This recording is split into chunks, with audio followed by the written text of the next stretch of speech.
আমার খবর। আমাদের জেলা খাদ্যশস্য ও পশুপালনে স্বয়ংসম্পূর্ণ বললেন রাজ্যের মন্ত্রী চন্দ্রনাথ সিংহ ও বীরভূমের জেলাশাসক বিধান রায়। এদিন বীরভূমের সিউড়ি রবীন্দ্র সদনে পশ্চিমবঙ্গের গবাদি পশু মহিষের কৃত্রিম প্রজননের মাধ্যমে প্রাণী সম্পদ উন্নয়নের অবদানের জন্য কৃত্রিম প্রজনন কর্মীদের সংবর্ধনা অনুষ্ঠানের আয়োজন করা হয়।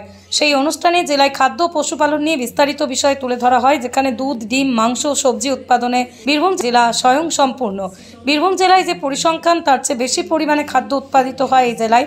সব হয়েছে রাজ্যের মুখ্যমন্ত্রী মমতা বন্দ্যোপাধ্যায়ের জন্য, কারণ তিনি কৃষির পাশাপাশি প্রাণী সম্পদ উন্নয়নে জোর দিয়েছেন রাজ্য জুড়ে। আর এতে সহযোগিতা যেমন কৃষকরা করেছে, তেমন ভূমিকা পালন করেছে পশুপালনে যুক্ত মানুষজনরা। আর এটা সম্ভব হয়েছে কৃত্রিম প্রজনন কর্মীদের দ্বারাই। তাই জেলায় 57 জন কৃত্রিম প্রজনন কর্মীদের সম্মান জানানো হয়। এদিন সম্মান প্রদান অনুষ্ঠানে উপস্থিত ছিলেন রাজ্যের ক্ষুদ্র মাঝারি বস্ত্র দপ্তর ও কারা দপ্তরের মন্ত্রী চন্দ্রনাথ সিংহ, বীরভূম জেলাশাসক বিধান রায়, বোলপুরের সাংসদ অসিত মাল, বীরভূম জেলা পরিষদের কর্মাধ্যক্ষ এবং প্রাণী সম্পদ বিভাগের আধিকারিকরা। এছাড়াও উপস্থিত ছিলেন জেলার ব্লকের সভাপতিরা। সামগ্রিক কর্মদক্ষতার বিচারে ব্লক ভিত্তিক সেরা কৃত্রিম প্রজনন কর্মীদের সংবর্ধনা অনুষ্ঠানের আনুষ্ঠানিক উদ্বোধন ঘটাচ্ছেন শ্রী চন্দ্রনাথ সিনহা, মাননীয় মন্ত্রী, ক্ষুদ্র, ছোট ও মাঝারি শিল্প, বস্ত্র দপ্তর এবং কারা বিভাগ, পশ্চিমবঙ্গ সরকার। সেই সঙ্গে রয়েছেন মাননীয় সাংসদ, বোলপুর লোকসভা কেন্দ্র, শ্রী অসিত মাল। আপনারা জানেন যে আমাদের এই সংস্থা, পশ্চিমবঙ্গ গো সম্পদ বিকাশ সংস্থা, মূলত তৈরি হয়েছিল পশ্চিমবঙ্গে যে সমস্ত গাভী আছে বা মহিষ আছে তাদের প্রজাতির উন্নয়ন ঘটিয়ে পশ্চিমবঙ্গকে দুধ উৎপাদনে স্বাবলম্বী করা তথা মানুষের মধ্যে পুষ্টির যোগান দেওয়া। এবং সেটা করতে গিয়ে আজকে আমরা এটা গর্বের সাথে বলতে পারি, সবথেকে বড় যে জিনিসটা এক্ষেত্রে প্রয়োজন সেটা হচ্ছে প্রজাতির মানোন্নয়ন। আমরা রাতারাতি কোনোভাবেই সম্ভব নয় আমার যে বাড়িতে গাভী আছে, যে মহিষ আছে, তার দুধ উৎপাদন আমি পরের দিনই বাড়ি দিতে পারি। এই গাভীর প্রজাতি উন্নয়ন এই বিষয়টা আবার এইভাবেও সম্ভব নয় যে আমরা সরাসরি কোনো উন্নত প্রজাতির গাভী বা মহিষ আমার প্রাণীপালক, আমার চাষি যারা আছেন তাদের কাছে পৌঁছে দিয়ে আমি আমার জেলার বা আমার রাজ্যে এই যে দুগ্ধ উৎপাদন, সেই দুগ্ধ উৎপাদন বাড়িয়ে তুলতে পারি। তার জন্য আমরা কি প্রকল্প গ্রহণ করেছিলাম না, কৃত্রিম প্রজনন। এই কৃত্রিম প্রজনন করার মূল কাণ্ডারি আজকে যারা আমাদের সামনে আছেন, অর্থাৎ আমাদের এই সংস্থার অধীন যারা কৃত্রিম প্রজনন কর্মী আছেন তাদের নিরলস প্রচেষ্টা এবং আমাদের বিভাগের এবং রাজ্য সরকারের যে ঐকান্তিক প্রচেষ্টা, তার সাফল্য আজকে আমরা এখানে পেয়েছি। সারা রাজ্যে বছরে 23-24 দুধ উৎপাদন যা ছিল, আজকে আমরা তার চেয়ে 9.76% বাড়াতে পেরেছি।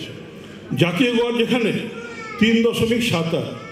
সারা রাজ্যে ডিম উৎপাদন যা ছিল সেখানে আমরা 19.34 বাড়াতে পেরেছি, যেটা জাতীয় গড়ের চেয়েও বেশি।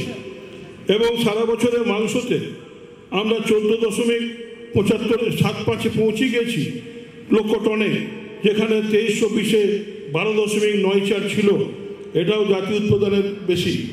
আমরা এগুলো করতে পেরেছি কারণ আমাদের সামনে যে সেনাপতি রাজ্যটাকে এগিয়ে নিয়ে যাচ্ছেন, তার নাম মমতা ব্যানার্জি। তিনি সব দিকে যেমন লক্ষ্য রাখেন, রাজনীতির সঙ্গেও যেমন লক্ষ্য রাখেন, তেমনি নানা দিকে নজর রাখেন যে কী হচ্ছে, কোথায় কী উৎপাদন করতে হবে।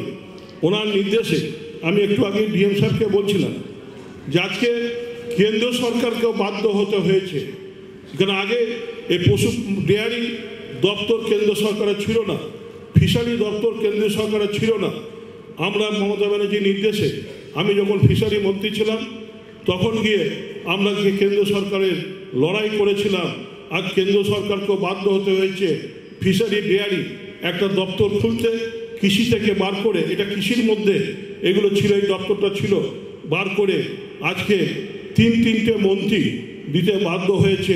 আজকে আমাদের মোটামুটি 57 জন, প্রতিটি ব্লক 19টা ব্লক থেকে 57 জনকে আমরা প্রাইজ দিলাম, যারা দীর্ঘদিন ধরে এই কৃত্রিম প্রজনন নিয়ে কাজ করছেন এবং খুব ভালো কাজ করেছেন এবং আমাদের জেলা কৃত্রিম প্রজননের যে টার্গেট ছিল টার্গেট ছাড়িয়েও আমরা এগিয়ে গিয়েছি এবং আমাদের সেই জন্য এই যারা কাজ করেছেন তাদের ফার্স্ট সেকেন্ড থার্ড 3 রকম প্রাইজ দেওয়া হলো। তাদের অ্যাকাউন্টে টাকা চলে যাবে 4,000 3,000 2,000 টাকা চলে যাবে এবং আজকে সার্টিফিকেটগুলো দেওয়া।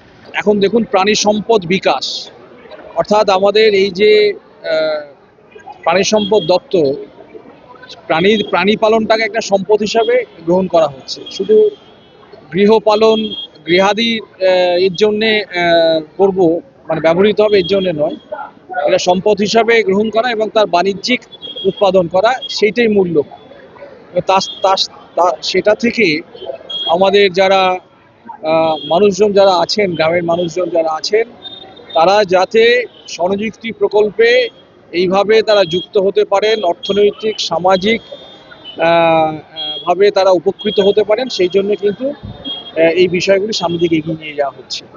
আমরা গর্বের সাথে ঘোষণা করতে পারি যে রাজ্যের মাননীয় মুখ্যমন্ত্রীর ভাবনা পরিকল্পনা এবং নির্দেশে আমরা কিন্তু এখন স্বয়ংসম্বর হয়েছি। আমাদের বীরভূম জেলা আমাদের ডিমের ক্ষেত্রে যা চাহিদা তার থেকে অনেক বেশি ডিম উৎপাদন করতে পারছি, দুধের ক্ষেত্রে যা চাহিদা তার থেকে অনেক বেশি দুধ উৎপাদন করতে পারছি, আমাদের মাংসের ক্ষেত্রে যে চাহিদা তার থেকে অনেক বেশি মাংস উৎপাদন করতে পারছি, আমাদের চালের ক্ষেত্রে যা চাহিদা তার থেকে অনেক বেশি উৎপাদন করতে পারছি, আমাদের সবজির ক্ষেত্রে যা চাহিদা কিছু কিছু সবজির ক্ষেত্রে তার থেকে অনেক বেশি উৎপাদন করতে পারছি। অর্থাৎ খাদ্যের ব্যাপারে পুষ্টির ব্যাপারে রাজ্যের মাননীয় মুখ্যমন্ত্রী একটা নির্দেশ দিয়েছেন যে প্রত্যেকটা জেলাকেই স্বয়ংসম্পূর্ণ হতে হবে তার জনসাধারণের জন্য।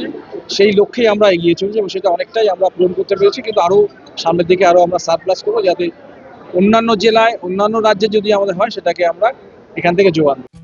বছরের পর বছর পড়াশোনা করে ডিগ্রি লাভ করার পরেও বেকারত্ব, নাকি উচ্চ মাধ্যমিক পাশ করার পরে নির্দিষ্ট কিছু কোর্স করেই নিজেকে প্রতিষ্ঠিত করা? নিশ্চয়ই দ্বিতীয় বিকল্পটাই বেছে নেবেন আজকের প্রজন্ম। তার জন্য আপনাকে আসতে হবে এইমস কলেজ দুর্গাপুরে। প্রায় 28 বছর ধরে পড়ুয়াদের নানান কোর্স করিয়ে সফলতার শীর্ষে পৌঁছে দিচ্ছে এই কলেজ। রয়েছে হোটেল ম্যানেজমেন্ট সহ নানা কোর্সে পড়ার সুযোগ। বিস্তারিত জানতে আজই যোগাযোগ করুন 9091999701 এই নম্বরে। দেখতে চোখ রাখুন আমাদের ফেসবুক ও ইউটিউব চ্যানেলে।